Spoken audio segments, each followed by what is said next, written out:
Hey there everyone, it is Anthony back with another video here on Single and Placing. Hello, thank you so much for checking out this video. Today we are diving right into a whip-in chat, so that's what we're doing here. I hope everyone's having a fantastic week or weekend this far, depending on when and where you're watching this. Yeah, we're just gonna kind of do a little bit of a whip and a little bit of a chat. If you are unfamiliar with this style of video for diamond painting, let me just check I could trim up my nails, but they seem fine. If you're unfamiliar with this this style of video in diamond painting, whip is work in progress. So I'm just working on the kit that I'm currently, tackling, and we're just gonna chat a little bit about what's going on over here with me and Apollo. And yeah, we'll see how far we get today. I may, this may be a shorter one than normal. I have my roommate coming home soon, and I think we might go out to get some food, or there's karaoke tonight. Even on a weekday, I still might pop down to go sing a song or two. So we'll see how long this takes. Essentially, I'll just kind of cut it off when he shows up so we can figure out our plans. But yeah, I'm seeing little bits of wax that I'm gonna have to clean up out of this. But let's talk a little bit about the kit and the tools that I'm currently using. Right now, let's also bring the light a little bit closer to us. There we go. So this is the Captain. This is by Tony Sanchez, and this is a round drill canvas from Diamond Art Club. I actually just posted the unboxing of this fairly recently, but I not the unboxing, I'm sorry, the kitting up fairly recently. I pretty much jumped into it right after the kitting up, and I've done a significant amount. This is a 51 by 76 centimeter canvas, and I'd say I'm about a third of the way through, just with like 2 diamond painting sessions. It is very, very color blocky, heavy in color blocking, and there's only 12 colors.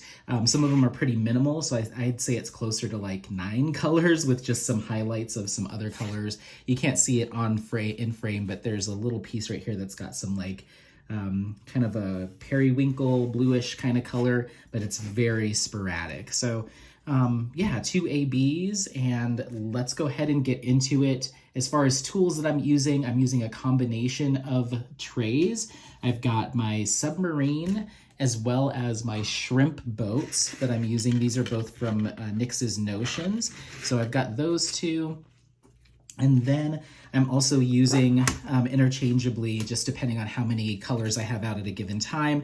I'm also using my Mooney Maid. This is the large tray from Mooney Maid. So I'm actually going to be working on a comparison video, or like kind of a versus video between Mooney Maid, Nyx's Notions, and a third tray that is kind of a mystery. I don't want to dive into it too much. We'll save it for the video. I haven't filmed it yet. I'm still waiting for that last tray to be delivered. And in fact, I'm also waiting for another Nyx's Notions tray to be delivered because I want to do a compare and contrast between her venti tray and the Mooney Maid tray, because her venti tray is the 1 inch high and this is 3/4 inch, whereas I believe the submarine is a 1/2 inch. Yeah, I think it's a 1/2 inch. I have a 1 inch tall boy. Yeah, so 1/2 inch for the submarine. So yeah, I'm curious to see how that goes. I know there's a lot of strong feelings from what I understand, and kind of from what I've heard scuttlebutt about between those 2 particular brands, just because they are 2 very popular brands. And yeah, I guess, if we have time, we'll dive into a little bit more on this whip-in chat. But first off, I want to also talk about, well, Apollo is back here. He got bored with his bone already. Hey, sir. Hey, go sit down, sir. Oh my gosh, he's definitely moving right along into his teenage, kind of older puppy phase. He's 5 months now. And yeah, I gave him I'm trying to avoid giving him as many of the raw bones A, because they're pricey, and B, because they do make a little bit of a mess. So I found like a Nylabone, or kind of the knockoff version of that, and he actually seemed to really like it even better than the regular Nylabone. And so he had been sitting and he was gnawing on that for a little while, but apparently, oh, nope, he's got it again. So now he's got that bone, but anytime I'm talking, and it's almost like kind of he knows that I'm like, I think he's like, who are you talking to? What's going on? But anyway, regardless. So, as far as the rest of the tools go, we have our diamond painting pen. This is from Norse Alchemist. This is a birch and carbon fiber pen that I had kind of custom churned to have a little bit of more of a flare at the end, so I could rest my finger on that edge there. But I'm finding that I rest my finger here. But it's still an excellent pen. It's pretty much the only one I use now. This is a Everlasting Tips 3-placer, Everlasting Tips little single placer. I do have another kind of plastic pen that I got off of Amazon that has a 4-placer on the end that I've been practicing with. I think it's a 4-placer from Diamond Art Club. So I may be ordering an Everlasting Tips 4-placer.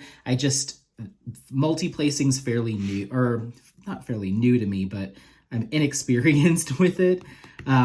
So I only went with the 3-placer from Everlasting Tips when I did my order, but I think I'm getting a little bit more proficient, and this canvas has definitely pushed me to get better at multi-placing, because this is a lot of color blocking. The only time where we have stuff that isn't big patches of color is when we're doing these black outlines here. So this is kind of one of the rare moments in this kit where you're not seeing just like a giant section of color blocking. So as far as I guess what I've got in the pen tips, this end has just your regular pink wax from Diamond Art Club, the heart wax in my multi-placer. And then on this side, I have got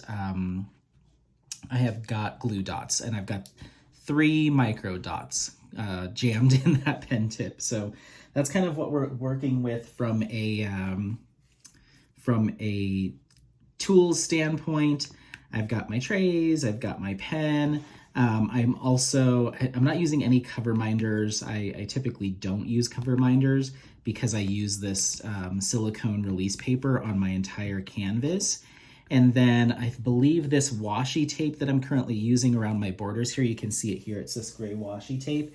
That is the Scotch brand from what I remember. So that's kind of what we've got going on. So yeah, let's kind of dive into this canvas a little bit. I'm really enjoying it. I decided to kit this up just as a little bit of a break from the Red Gate of Hongo in Snow.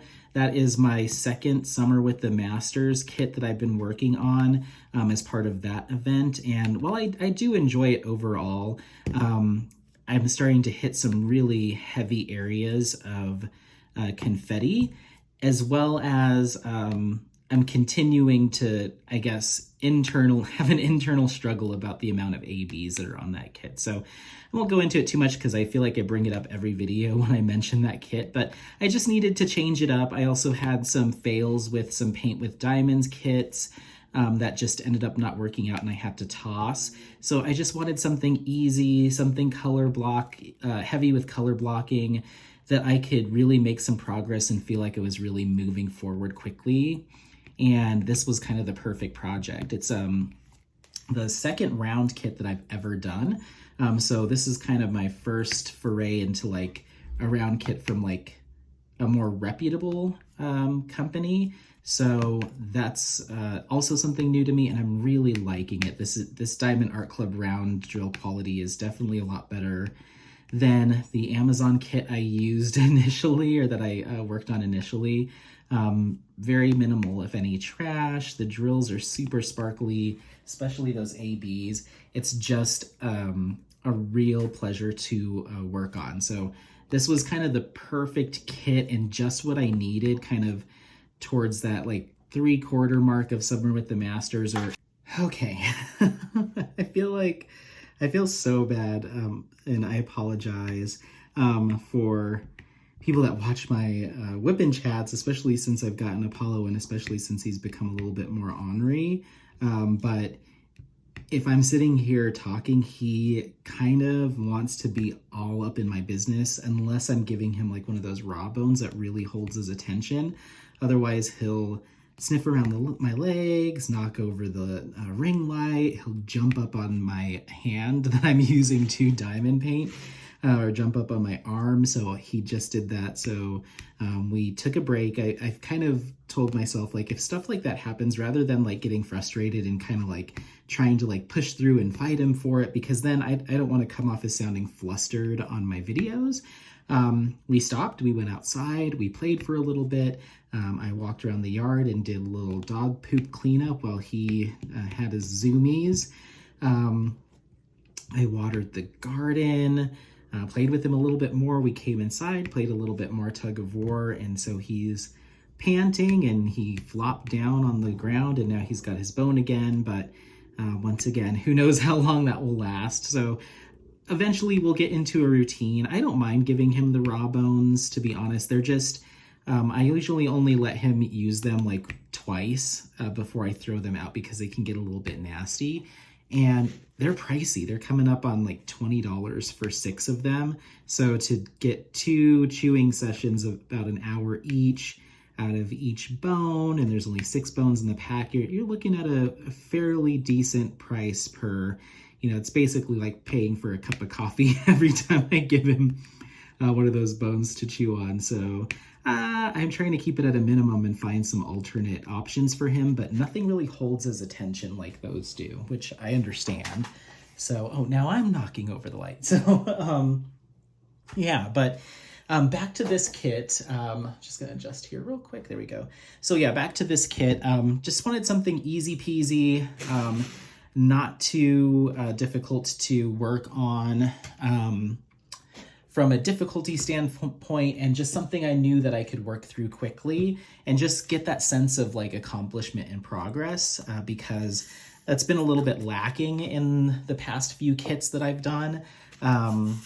They've just all been fairly slow going, fairly confetti heavy, and so I just needed to switch it up a little bit. And that's kind of the nature of Old Masters kits. So it's not a knock towards them. I just needed to find a second whip, like a project to have running in the background that I could just kind of crank through and make a lot of progress on relatively quickly. So this canvas has definitely fed that for me, and it has been an absolute blast to work on. I love the kind of pop art style, and it's just a lot of fun. I'm really enjoying it. Oh, here we go. Here he comes. He's like a little, when I hear him coming, I'm like, oh, here he comes. But yeah, it's been a blast to work on. And I would definitely have been spending a little bit more time working on it over the past couple of days. I think this is now my 3rd diamond painting session that I've had with it. So 3 sit downs to do some diamond painting, and I've only interchanged, or 3 sessions with this kit, and then 1 with the Red Gate of Hongo. So I'm kind of, 3 days working on this and then 1 day working on the other one, just because I'm having a lot of fun with this break. So I don't think I'm going to get that Red Gate of Hongo and Snow done in time for the finish of Summer with the Masters, but that's okay. They're not requiring finishes or starts. You were just asked to grab whichever kit that fell within that Old Masters category and work on it, no matter if it was from the previous year or if it was a new start or if you're not going to finish it this year. So I'm kind of stress-free about it, guilt-free about potentially and most likely not finishing it, because I know there's not that obligation, and I'm not going to be like disqualified from winning anything by not completing it. So I'm just gonna casually go through this kit. We're like, as you can see, like look at all of that color blocking for that one color. So as you can see, I'm moving along fairly quickly. A section like this will take me about an hour. So we've got 3, 6, 9, 12, 15, potentially 15 hours of work left. If each section is an hour, I've got 15 sections left. So that, if I'm doing it 2 hours a night approximately, then, right about a week to get that done. So we'll see. Hold on one moment. So yeah, we'll see how that goes, but I'm just kind of enjoying being in this space and just kind of feeling good about the kits, this kit. And so I'm gonna hang on to it and just crank through it. Of course, I'll interchange with the Red Gate of Hongo here and there, but yeah, I'm just gonna do it as it feels right. I'm not gonna try to force myself or push myself through that old Masters kit. So we'll see. It will get done eventually, but I'm just gonna kind of take it easy. All right, I'm looking for number 9, or my symbol 9. Oh, here we go. That's not right. 6, not 9. Nope, that's not right either. Hold on a minute. Wait. That is, okay, that is absolutely symbol 9? Why am I having an absolute meltdown over this color? Hold on a minute.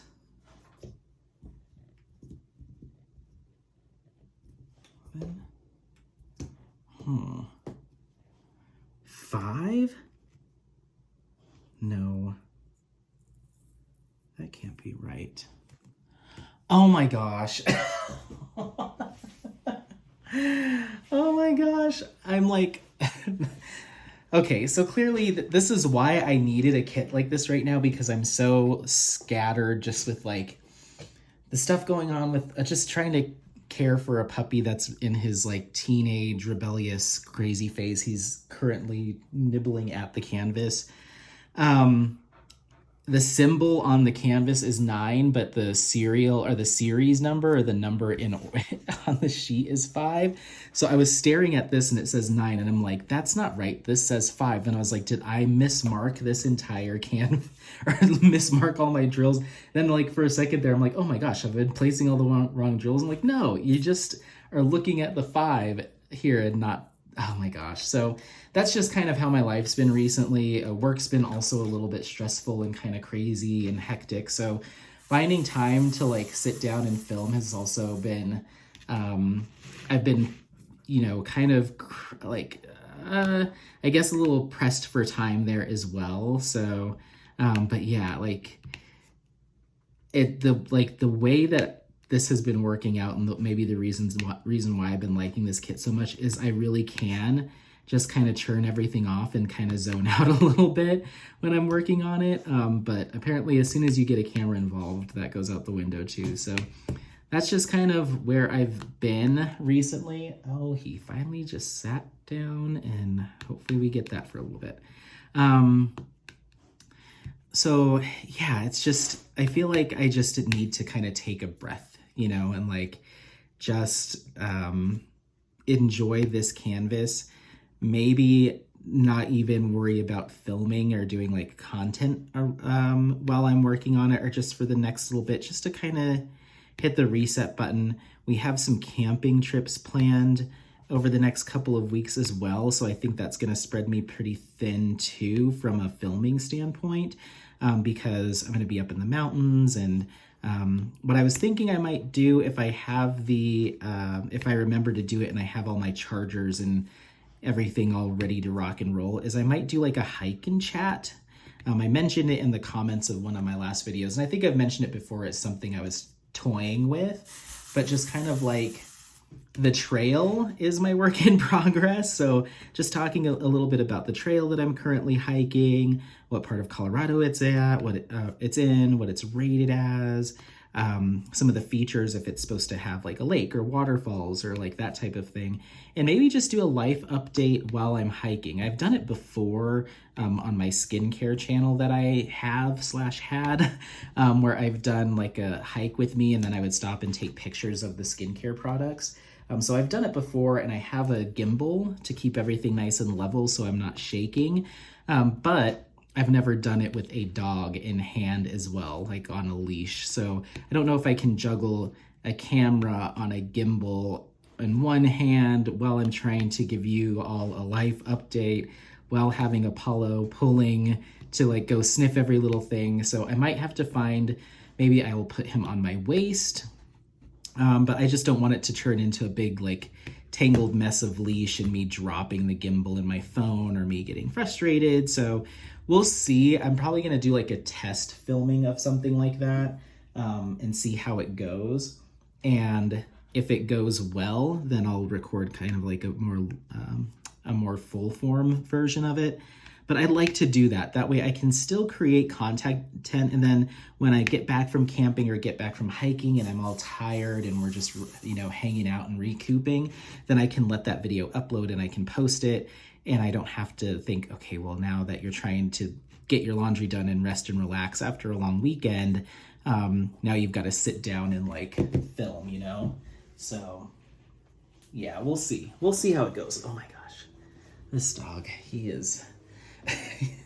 he's in that mode right now where you think that you've puppy proofed the room, you've taken everything that he could possibly want to grab and taken it and put it somewhere.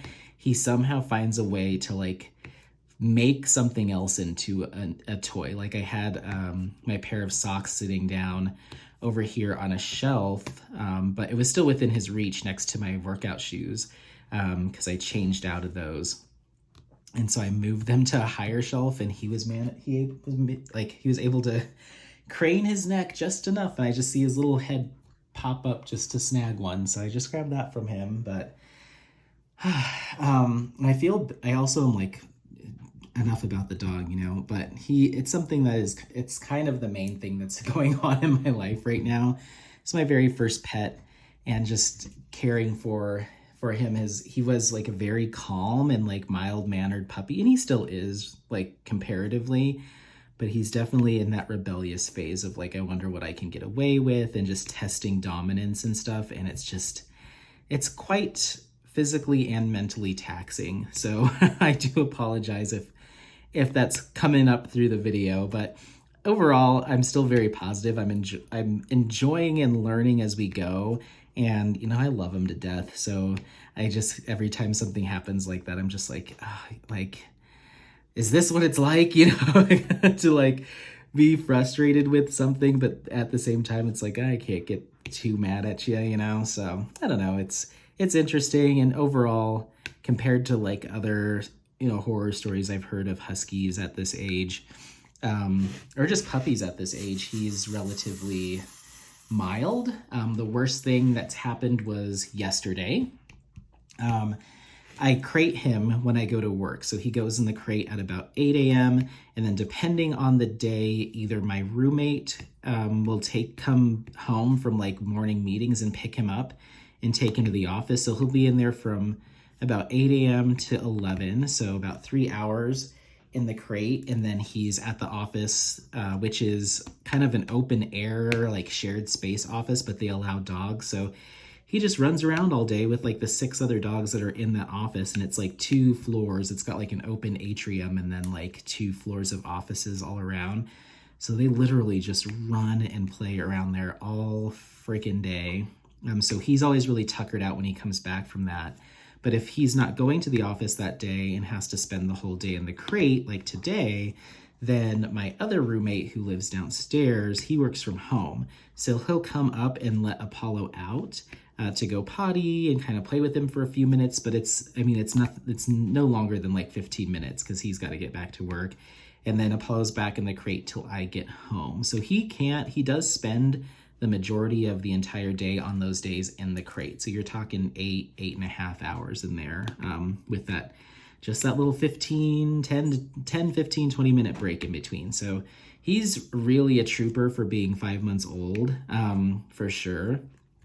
So when I get home from days like that, like today, the first thing we do is go outside, obviously go to the bathroom. I give him what I call his like supper, because I try to feed him 3 times a day. So if he has to be in the crate all day, then he skips lunch. So he gets supper, and then I'll feed him again later on in the evening. Then immediately we'll go to either the dog park or just the regular park, or we'll go on a hike. And so today we went to the dog park, or I'm sorry, just kind of the regular park, which has like a 1/4 mile loop. And we go around that about 6 times. So he gets about 1.5 miles of jogging / walking. But I know that he's getting the exercise and it does impact him, but sometimes it feels like no amount of exercise. Like we come back and he's just like, wah! So today we went on a car ride and went to to the pet store to get him some more bones and to get him some more goat's milk, and he needed some more bone broth, so we got that.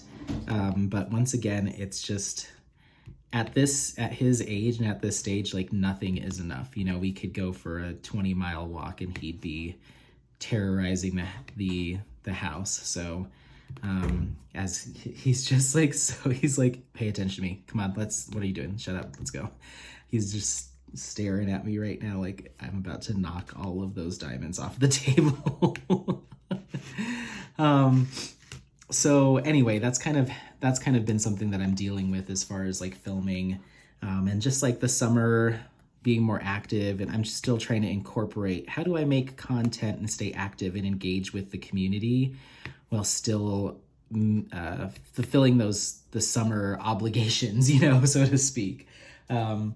So if you have any ideas too of like maybe some creative ways to continue filming videos, even though it might not be sitting and doing an exact whip and chat like this, you know, what else would you like to see? Would you like to kind of get tours of a craft room? Do you want a tour of the house? Do you want a tour of the neighborhood?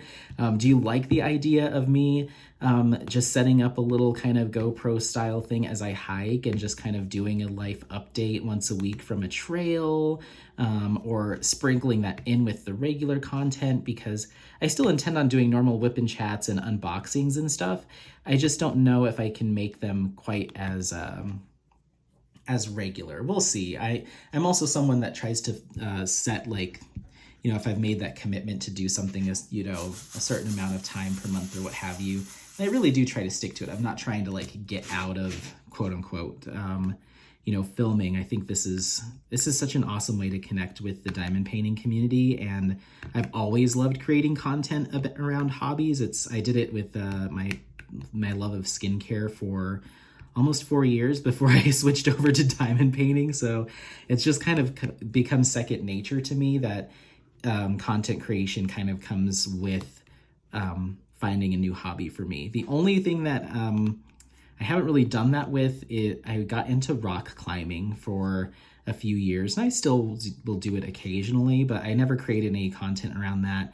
And then the same with cross-country skiing. I got into cross-country skiing this past winter, and I didn't really create any content around that either, and mainly because it's hard to do it in the moment. I could have just put the camera on me and like talked about stuff sitting in a room, but you know, I can't really be like, all right, and now I'm on the wall, or now we're skiing, because all I'm doing is like, oh God, I'm too out of shape for, why do I keep picking these things? So I think that's probably why I haven't done any content creation around those types of things. But I'd like to do like maybe some blog posts about my adventures with those sports style hobbies, but obviously a craft is a little bit more easier to create content around. Skincare was really easy to create content around because I just put the camera on me and showed people products and me washing my face and showing my skincare shelf and all that stuff. So those are more approachable from like a content creation standpoint. So, but yeah, any ideas that you have, let me know. I want to kind of step outside the box a little bit and try to do some content that is maybe not super traditional from the diamond painting and crafting world. So I think maybe, I don't know how I would do this, and I'd be such a freak for trying, or people would see me as such if they're not crafters, or maybe even crafters. But I was like, I do have a small like kind of snack size kit from Diamond Art Club that I picked up recently. I was like, let me like hike to the top of a trail or to like a really nice overlook with like a small little backpacking table. I have a tiny little table that I use when I go backpacking so I can like cook on it or cut stuff. It's like a little 2x2 square folding table, and it's like a super light aluminum table. And I'm like, maybe I can get a little snack size that's about that size, go up to like a really nice like precipice somewhere in the Rockies and set up a diamond paint, set up a little diamond painting setup and do like a canvas at the top of a mountain. I think that would be so weird, and like I don't know. I think it'd be a lot of fun. I'm like, how do I blend two things that I love, the outdoors and diamond painting? Well, how about I start diamond painting outside? So I know a lot of people will do. Maybe I haven't seen any lives or any videos, but I have seen photos of people setting up shop on the beach or setting up shop on their back porch, and they've got like a really nice like backyard, or they live on a farm. So I have seen stuff like that.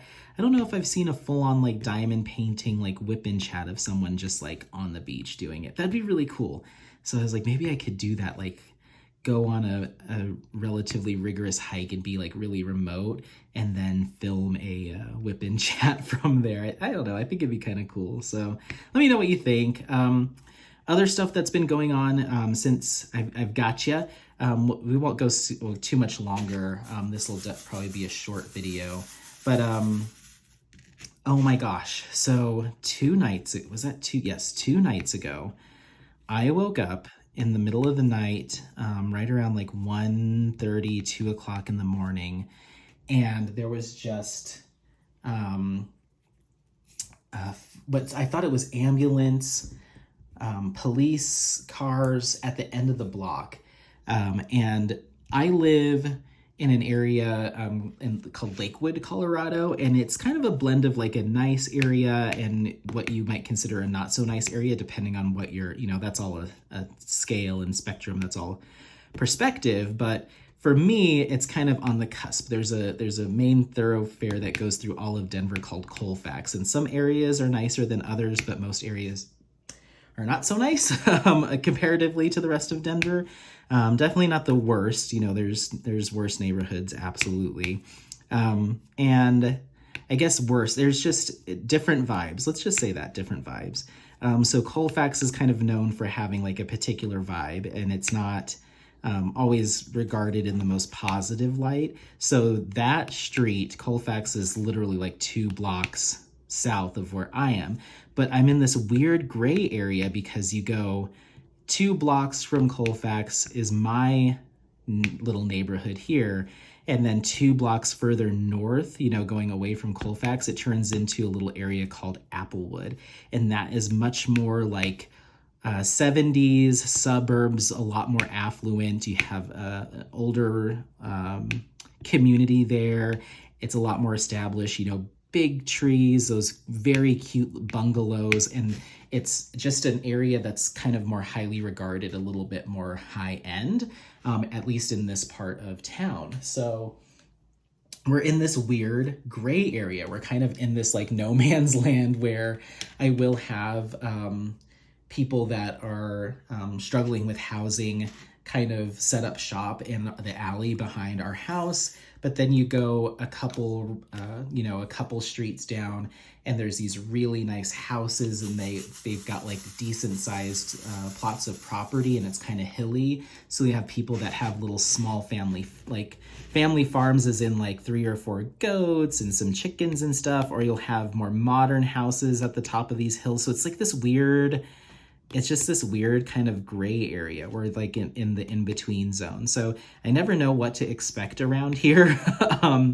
Sometimes it feels very quaint, and other times it feels not so quaint. So anyway, so they are trying to build some apartments, or they are building some apartments and condos 2 houses down. So we have our house here, and then 3 houses down. There's 2 private, just family residences. And this is considered a family residence, but it's been split into 2 units.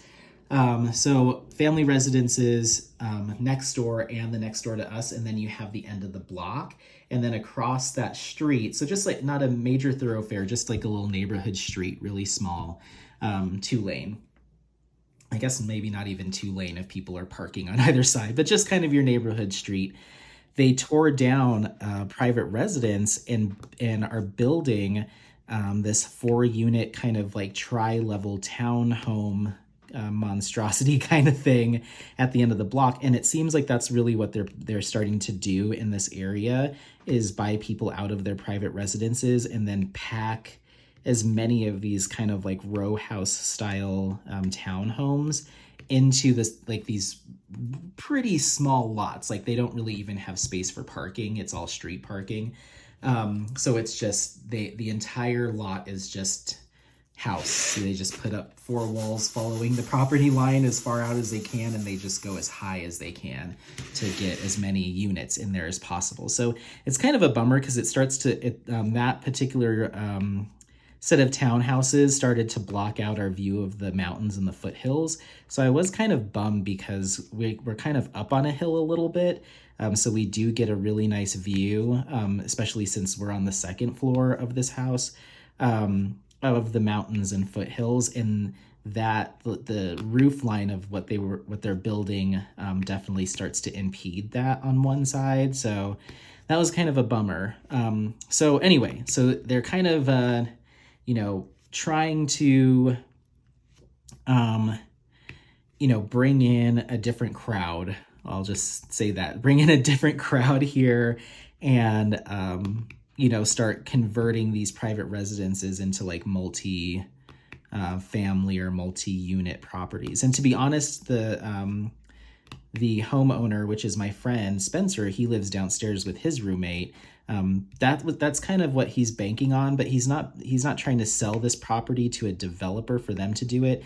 He works in construction and renovation, as well as my roommate upstairs. So they're going to try to save up some money and essentially flip this themselves into a multi-unit home, and then be the property managers for it. So they'll live in a unit, and then and it's like a double-sized lot, so he could probably get, I think they're legally allowed to get something like 8 units on this lot. So he's going to try for it, but I don't think that's anytime soon, at least not within the next couple of years. So I've got some time, and I told him I will live through your renovations and live in a construction zone, but I get one of those fancy new townhouses on the cheap deal. And he was like, okay. So that's kind of the long con if I decide to stay here. But anyway, so back to the lights and sirens. So I honestly, I leave my window open because we just have the swamp cooler and not like central air or anything. So I leave my window open for circulation. It woke me up a little bit out of my sleep, just the lights and the sounds, but I was just really groggy, and like I'm a deep sleeper. Like it takes quite a bit to pull me out of sleep. I have to have a pretty loud alarm. If I'm trying to wake up earlier than what my body will just wake up, I'll naturally get up right around 6. But if I'm trying to do a 5 a.m., 5:30 start, or if I'm trying to pick someone up from the airport, or I need to be up super early for something, I have to set like a lot of alarms, to the point that my body just gets so annoyed with hearing the alarms over and over again that it's just like, all right, wake up. But this pulled me out of it. It pulled me out of my sleep. It was just the lights and the sirens. And so I woke up, and my headboard's right up against that big window. So I just kind of pressed my face against the screen. I'm like, what is going on out there? And of course, I'm still 80% asleep, right? And I remember looking out there and seeing all the lights and sirens, and also seeing a couple of people in the street. And I couldn't quite make out because it was, dark down our, a few houses down, and the lights, throw weird shadows, the lights from the police cars and stuff. So I was like, is that someone just like being a looky-loo? Is that someone that they're like helping? Like I couldn't process what was going on in that kind of like half sleep. And I am not lying to you, and that maybe this is like revealing too much about where I live or that type of thing. But in my head, I thought it must just be like a burglary or like a shooting, maybe. Like I don't really know in this neighborhood. Like it's hard to tell which side of the coin you'll land on. So I was like, you know what? Mind your own business. What are you gonna do? Like, cops are already here. and also I was not like thinking like, ooh, let's investigate. I was still half asleep. So you know what I did is I just shut that window, mind my own business, grabbed my puppy, grabbed Apollo, cuddled him up, and went right back to bed. Did not think anything of it. I think I did my assessment of the situation, made my decision on how I was going to respond, and executed on that decision all within the span of like 20 seconds. I was like, I woke up and I was like, what's this? No, thank you. Back to bed. So let me get a drink of water. Um, so I woke up the next morning and I was getting ready for work, got all ready, got Apollo prepped, and I kept hearing like water, like someone was washing a car, but it was loud. And I was like, what the heck is that? Like, who is, and keep in mind, they start the construction team shows up to those townhomes, and they built a apartment building right on the other side of the street of that. So just right across kitty corner from where I am, they're putting the finishing touches, or I guess on the exterior work at least, of a 4-story apartment building. Like I said, they're really building this area out. So I was like, I don't know what they're doing. It almost sounded like maybe someone was power washing, because I could kind of hear the sound of the pumps as well. Like, I just didn't know what was going on, but it was loud and it was obnoxious. And I was like, they really can't be doing that this early in the morning, because I was getting ready and hearing this starting at about 6:30. And I was like, this is annoying. And so got Apollo ready, let him outside. And then my roommate downstairs, the homeowner, he like came up the back stairs. They have a separate entrance. So he came out those stairs to water the garden, because he'll water it sometimes in the mornings. I don't know. We just take turns essentially. Or I just go out there and I'm like, this looks a little crispy, I'm going to go water it. So he went out there to water, and he's like, I can't believe I didn't see you outside last night. And I was like, what? And he's like, oh yeah, the townhouses 2 doors down burnt down last night. And I was like, what are you talking about? And he's like, yeah, you didn't wake up to that. And I was like, I woke up, but I thought like maybe someone got shot. So, like, I hate that like that wasn't enough to like get me out of bed or like cause more concern for me, but that's just the truth of the situation. He's like, no, around like 1:30 or about 1 a.m. I guess I think they're still doing investigation, and we'll get to that. This is quite the story. I guess I should have allotted more time for this, but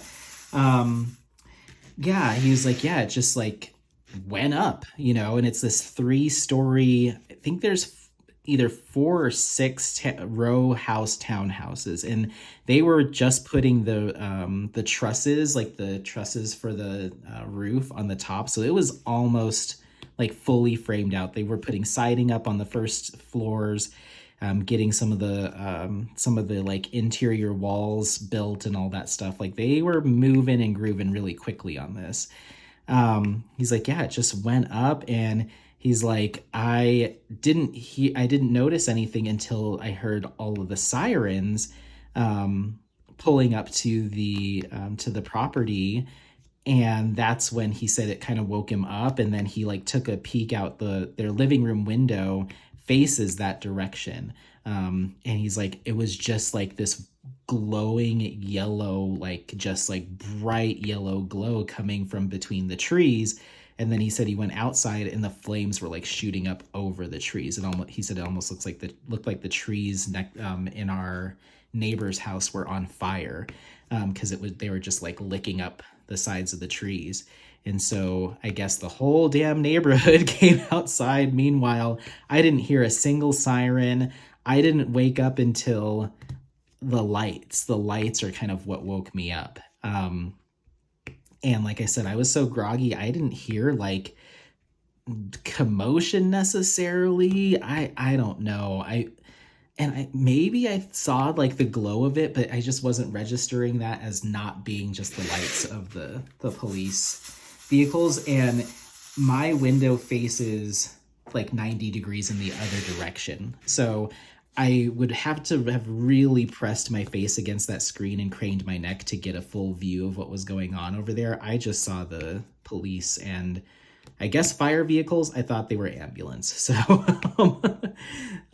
anyway, I'm like, that is nuts. And he's like, yeah, you should go check it out. And of course, they had our entire road closed except for local traffic. And then they had a firefighter, maybe, yeah, it was a firefighter, kind of just keeping an eye next to the cones and letting people in and out, and just kind of like, you know, do you live here? Do you not live here? I didn't have to deal with that because I was only leaving for the day. I wasn't coming in that morning.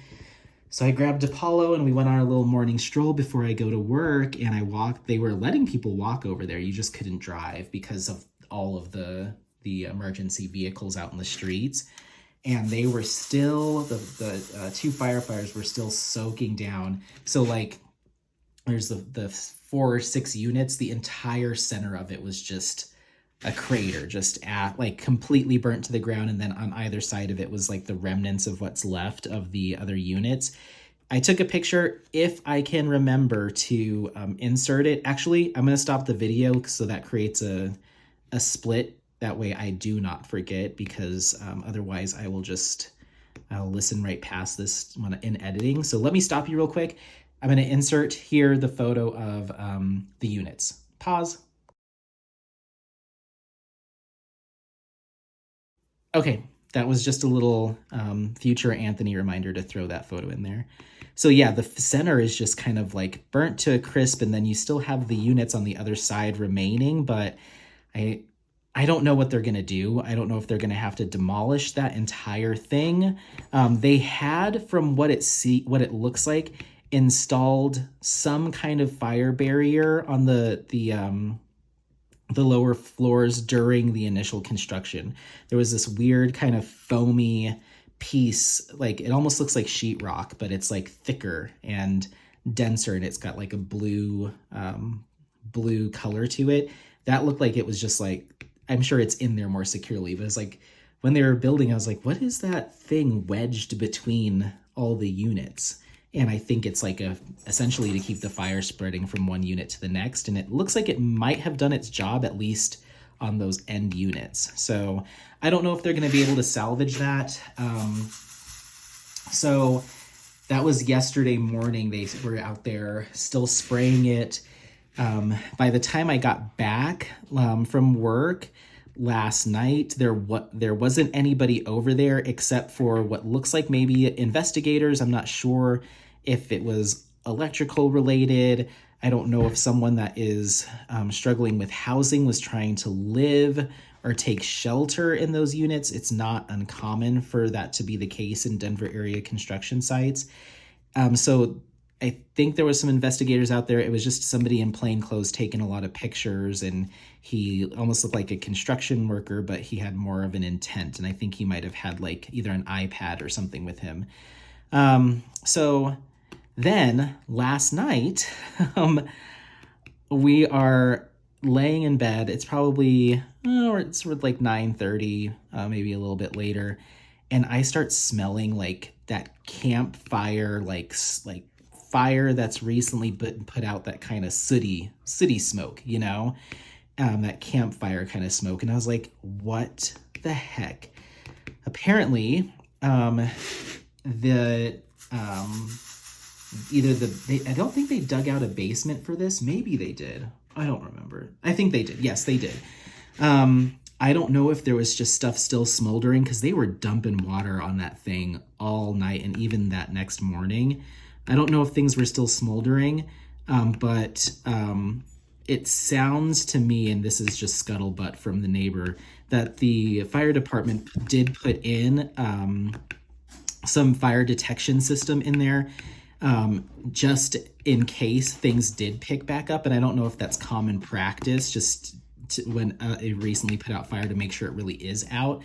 But whatever that was like a fire alarm times 3. It was so loud, and it was piercing down the whole street. It was like me, me. It sounded like the fire alarm was in my room, but or in the house, but it was, 3 houses down, and it was so loud. And so I think something in that basement level must have kicked back up, because not 3 minutes later, and keep in mind, we do have a fire station right around the corner. So 3 minutes later, fire trucks come rolling up, sirens, and you hear them spraying again. And I took a little peek out there, and they were spraying that apartment building again. So I don't know if something picked back up overnight, or it was just kind of brewing down there. But it definitely sparked back up temporarily, and they were in and out. The fire alarm went off probably about 10 minutes later, and they were in and out of there within like an hour or two. So I don't know if I'm not sure. I don't know all the details, but something definitely kicked back up over there. So this morning when I took Apollo for the walk, they did have a bunch of guys out there, a couple firefighters. No one was putting out anything active, but it looks like they were surveying it. And they also had a little bulldozer out there, like with the arm shovel. I don't know construction terms, even though I did construction for a little while. Whatever that thing is called, excavator, maybe. Anyway, they had that out there knocking down some of the charred pieces from the 3rd floor, and just basically kind of doing a little bit of demolishing of that whole center piece. So it didn't look like they were being very cautious with what they were hitting to get that stuff down. So I don't know if I think the insurance might just be, after investigating or whatever, they might just be scraping that whole property again and starting over, or maybe they are going to try to salvage a portion of it. I'm not too sure. The sides of the other units at the top were very charred. The roof that they had installed on the part that did stay standing was very charred. So they're going to at least have to like pull all that off and redo that.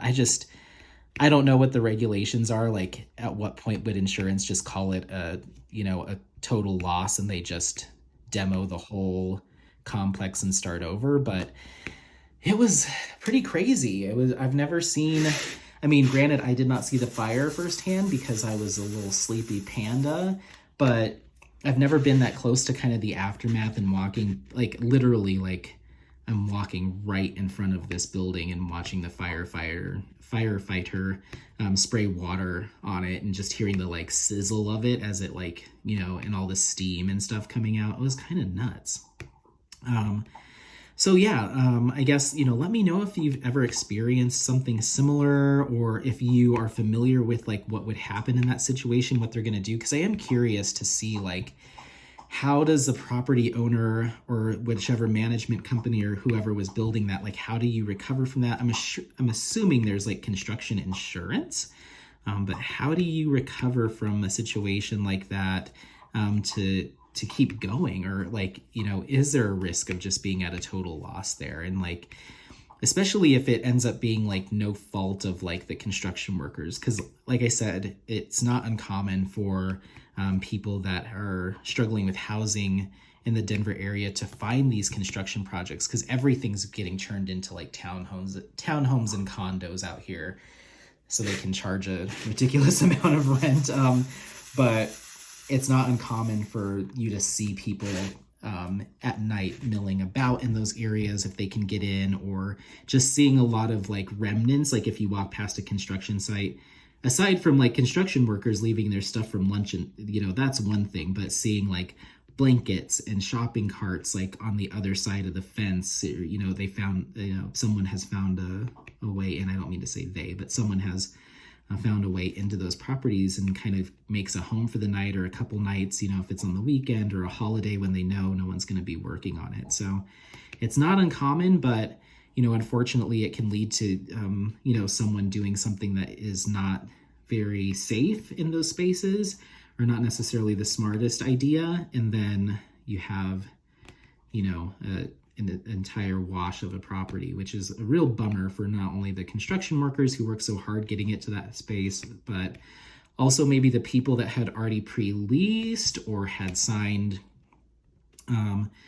signed paperwork and pre-purchased a unit in that building based off of like maybe mock-ups or something And now they've got to either wait, or now their home has been sold already, or they were already planning on moving from out of state and now they don't have a place to stay.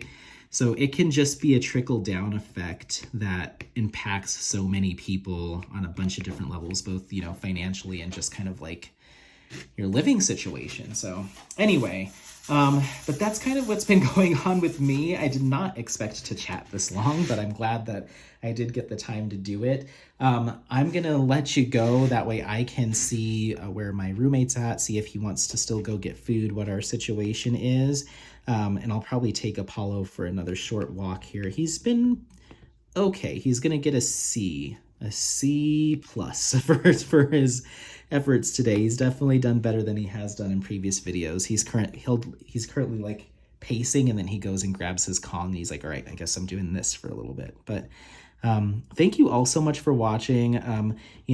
Feel free to comment on, I guess, what fun or creative ways do you think, or any ideas that you have for like fun and creative ways to create a whip in chat or an XYZ in chat. Okay, sorry for that little cut out there. As you can see, I'm a little bit further, or maybe it's hard to tell, but a little bit further along than I was when that little snap happened. My roommate came back right while I was filming that, and I stopped it to just say, oh, hey, I'm just gonna finish up, and then we ended up getting food and watching TV and yada, yada, yada. So I ended up I didn't finish. So this is the following evening. I did throw a few more diamonds on here while food was getting ready and stuff. So we ended up just kind of staying in and making some food here. I bought a bunch of groceries, and groceries have just been so expensive recently that I was like, I really should make some of this stuff and not let it, go bad. Like especially the produce is so expensive. So I feel like sometimes it's almost cheaper just to eat out these days. But anyway, so we were kind of wrapping up the video anyway. So this is just me popping back on to finish that wrap up. Nothing really happened overnight, so there's not like a ton of updates, and Apollo's got his bone right now. So if you hear that like grinding noise, that is his little puppy teeth on a raw beef bone. It seems to really soothe him, and he's less prone to like want to gnaw on things he shouldn't gnaw on if he's got those bones, and can get a good little chewing session in. So anyway, but yeah, I won't keep you too much longer. I was talking in the last video about, if you have any ideas or suggestions of content that I could do to catch you up on life events and just what's going on over here that isn't diamond painting, let me know. I'm not trying to get out of or avoid diamond painting by any means. It's just it's just a craft where you do kind of sit still. I guess the one update is Rachel Ray posted a whip in chat. I believe that was this morning. It went up over the past 24 hours, at least at the time of filming. And one thing that really resonated with me is she said that she's she's working on making some more healthy choices, both in like physical activity and in her diet.